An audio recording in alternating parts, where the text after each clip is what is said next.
In today's video, what we're going to talk about is debt settlement worth it? A lot of people have a lot of questions about debt settlement, and I know that it can be confusing.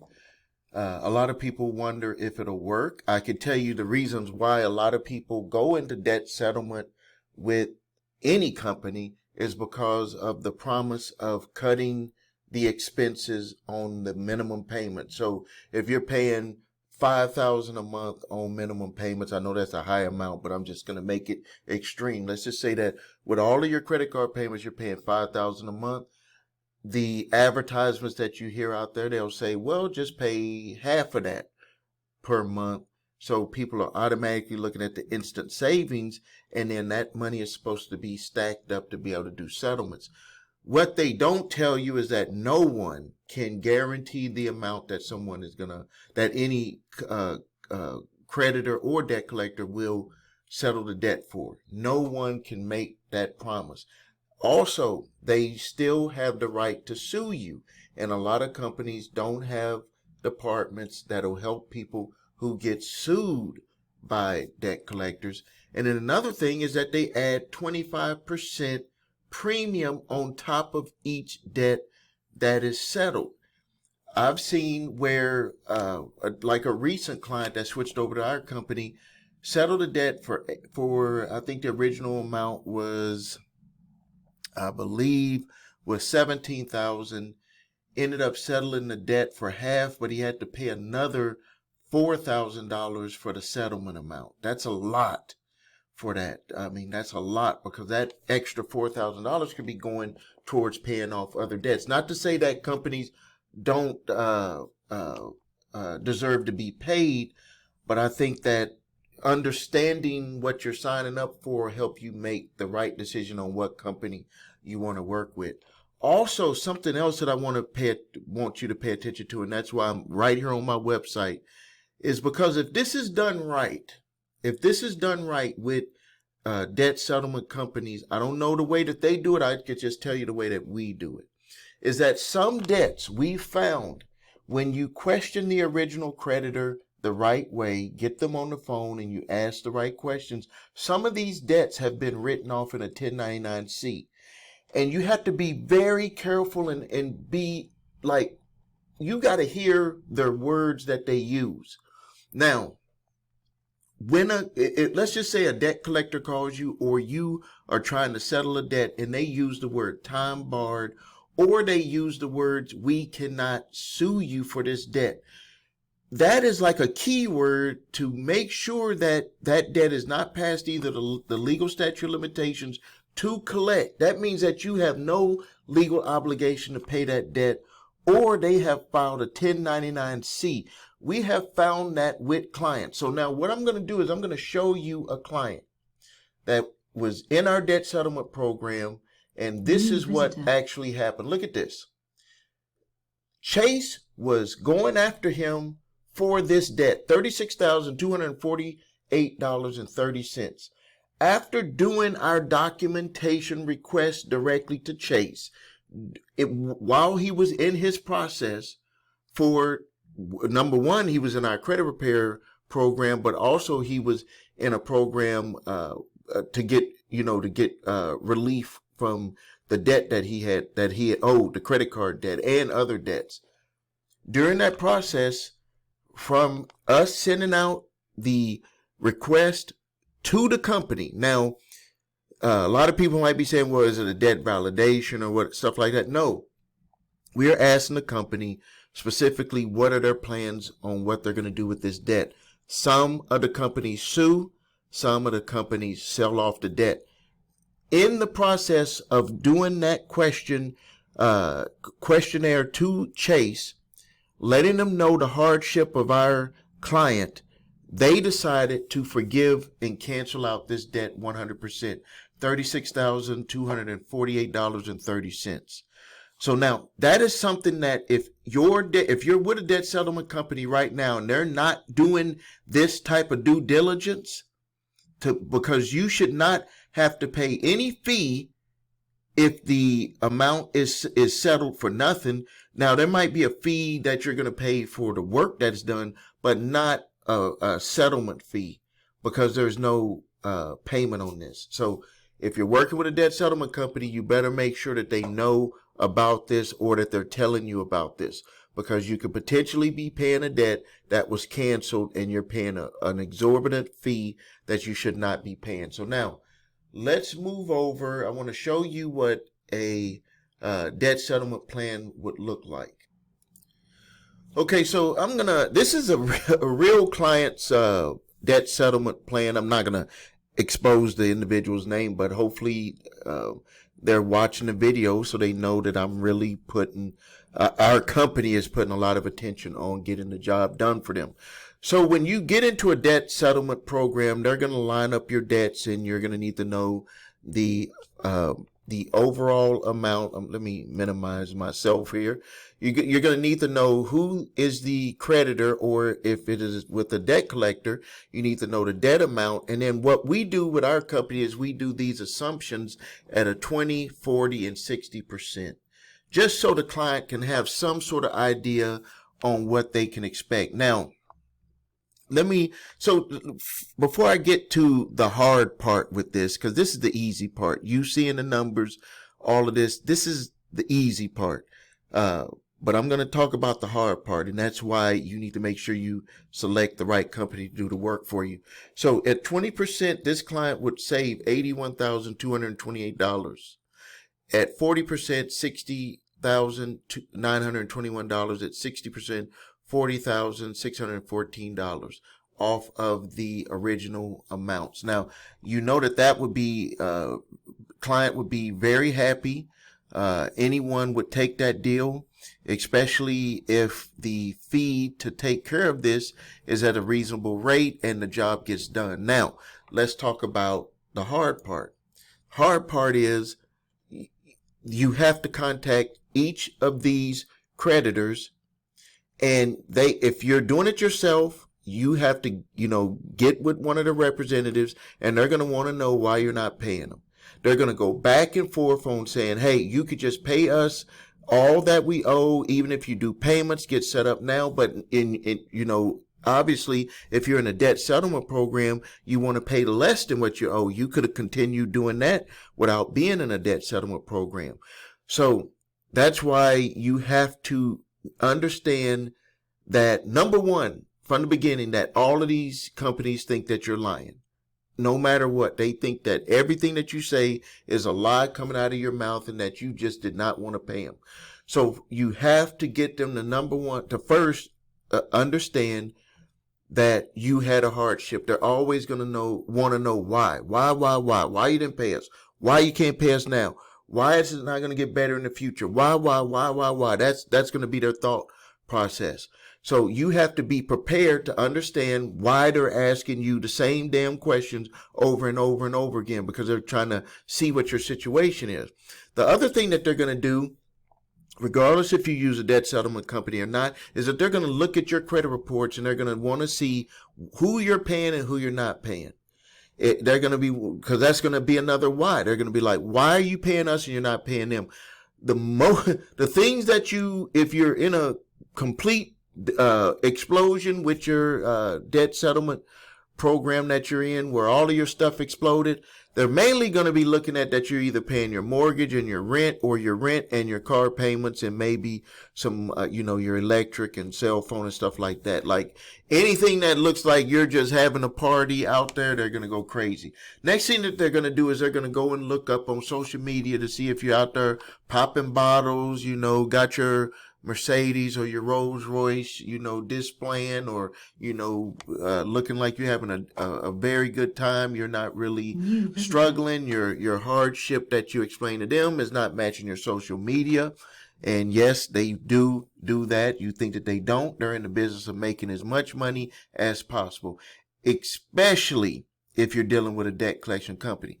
So they're going to look at your credit reports, see what you're paying. They're going to look at your social media, see how you live in your life. Next thing is they're going to want to get a financial review. They want to do a financial audit of your situation when you're trying to pay them less, because this is going to be the information that they're going to take to their upper management to say, this is why we're going to go ahead and do this settlement. If you're dealing with the original creditor, you know they got to make it a good reason, because they'll be like, we're in the business of taking payments. Just get them making payments on the whole amount. So there's going to be a lot of back and forth that you got to be prepared for. If you're dealing with a debt collector who purchased a debt, then there's going to still be the back and forth. But remember, debt collectors are trying to make as much money as possible for each debt, but they are in the mode of trying to settle. If you have a hard time settling with a debt collector, let me tell you how they purchase debt, so you can kind of relieve yourself of stress, because you might be thinking that they're not trying to work with you. When debt collectors buy pools of debt, let's just say that they bought, $1 billion worth of debt, but they paid $1 million for it. If they haven't made that $1 million back from what they spent, it's like the opposite. Like, some people would be like, well, I want to try to make my money back as fast as possible. What they try to do, the way that they look at it is, everyone that we have right now, we want to get the maximum amount that we can get. So it can seem that they're not trying to work with you, and it takes a lot of back and forth. But I can tell you, if you have the communications open with them, that it can get done. But you do got to be careful, because you know how debt collectors look at stuff.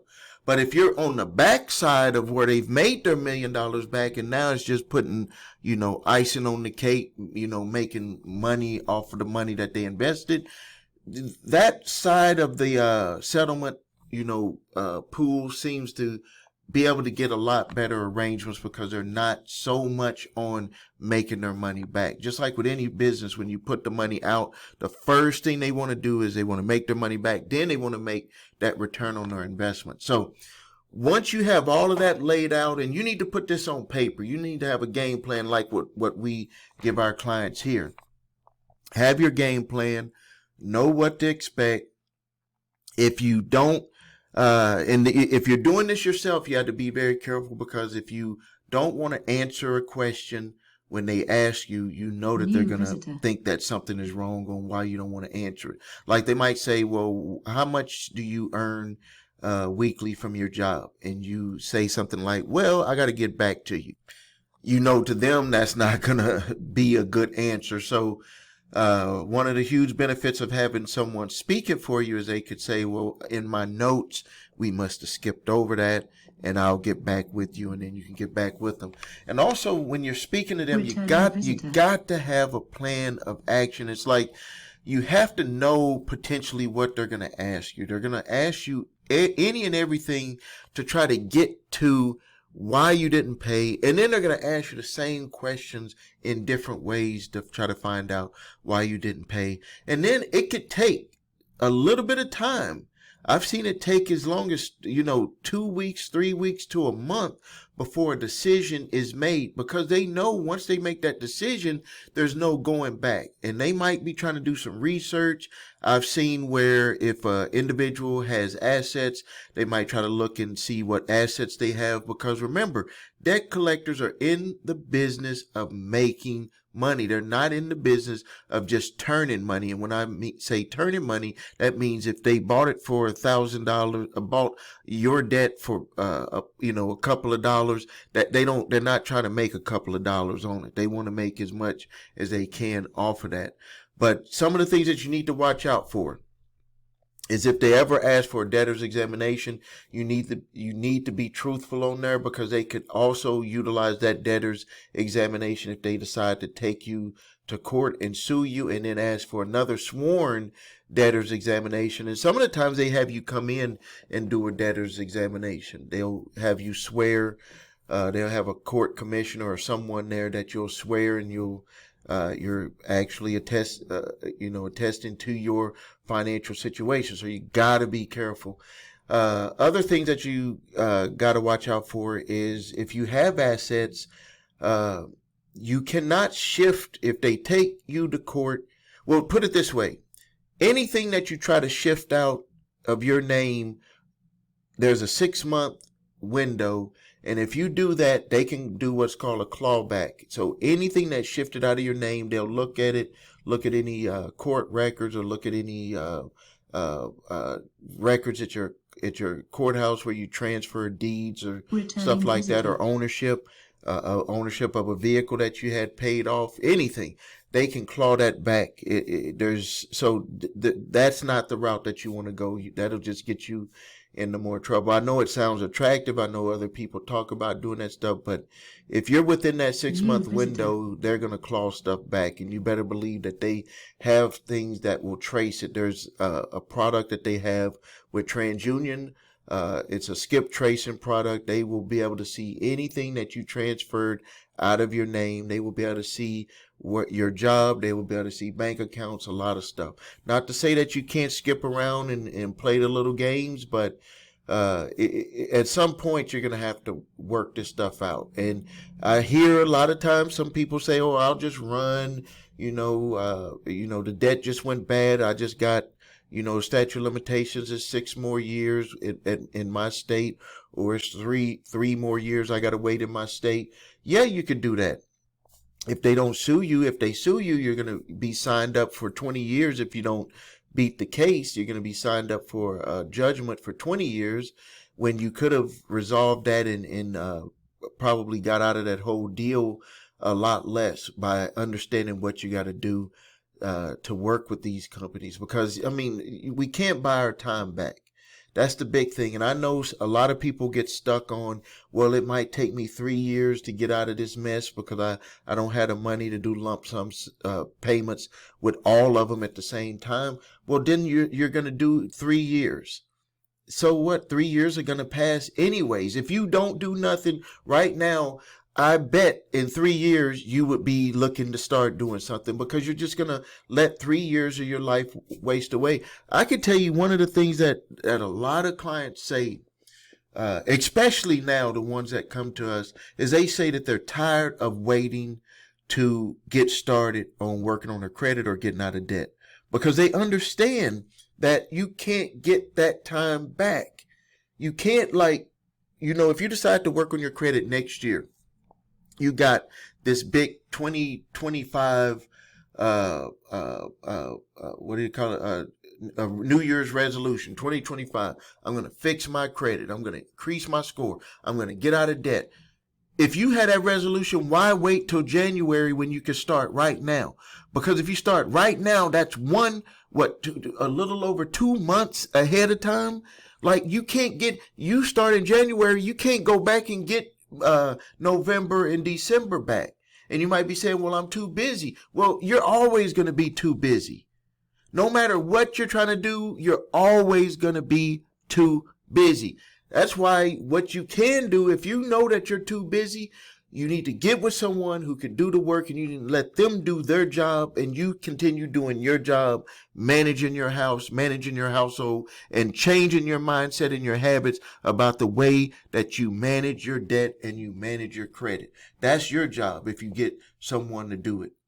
And then if you're doing it yourself, then you're going to manage all of that. And it's going to be busy. But that's what you're signing up for. You're not signing up for easy. If it was going to be easy, then everybody would be doing it. Everybody would be out of debt. I was surprised when I saw in my research that I used to always say 40 plus million people had bad credit, low credit scores. And when I would say the plus, it was like I would be like, well, it could be 41 million or 42 million.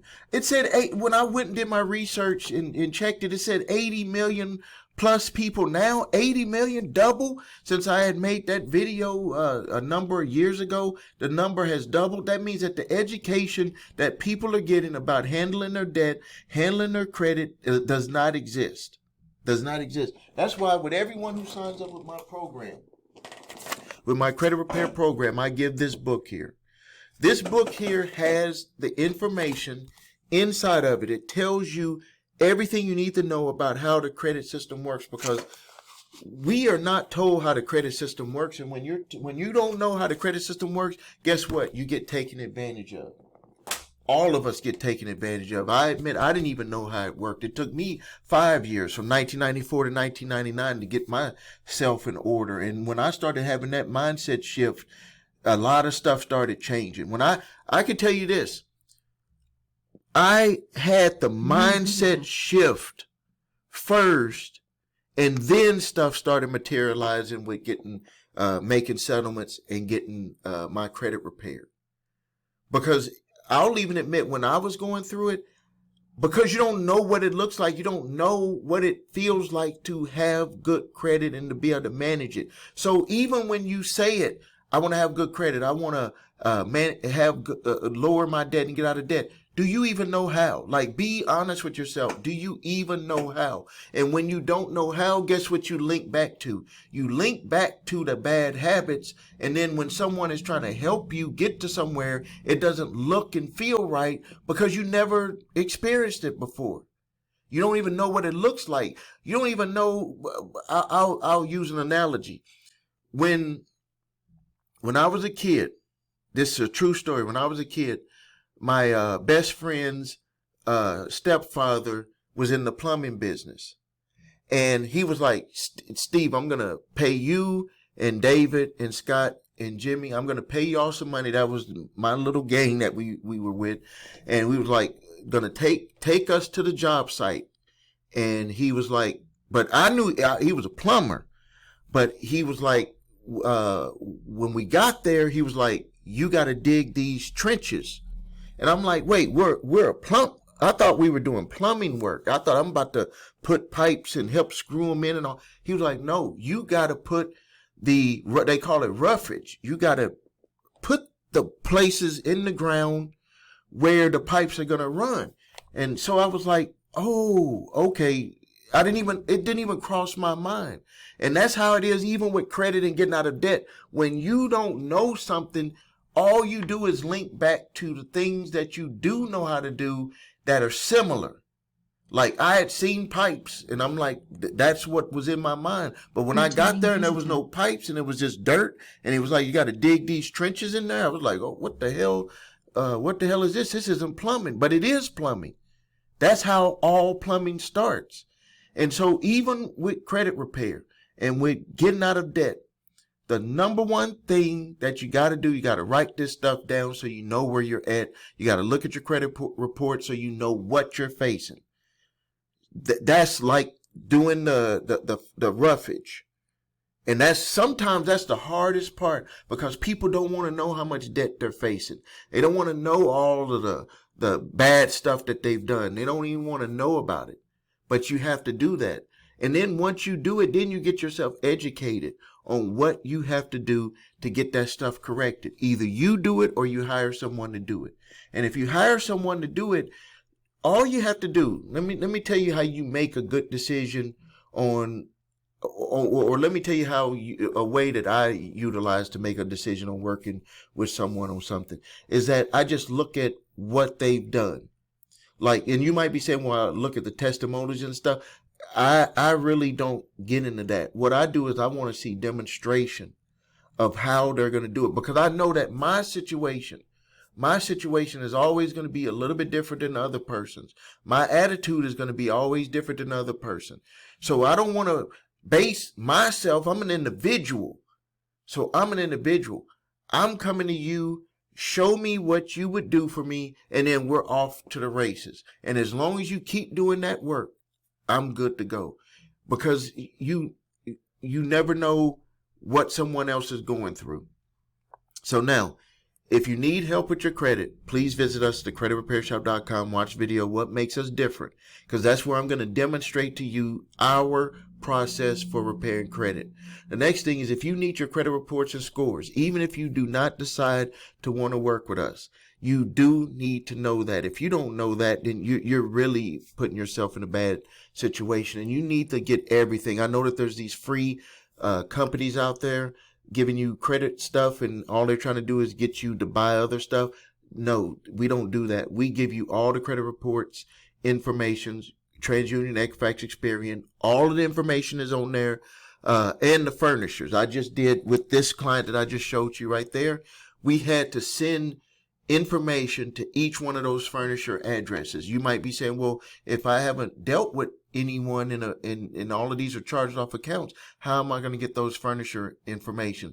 You get it from those credit reports. Those free ones will not have that furnisher information. And we are not utilizing it for debt settlement, we're not utilizing that to dispute. We're utilizing that to get information over to them about settlement. Now, if you're looking at disputing to repair your credit, you want that furniture information because you want to send that to them to make sure that they can even still come after you for the debt, or that they sell the debt, what's going on with it. So you want to make sure that you, and I show this in my video, you want to dispute inaccurate, unfair information on your credit reports with all three bureaus.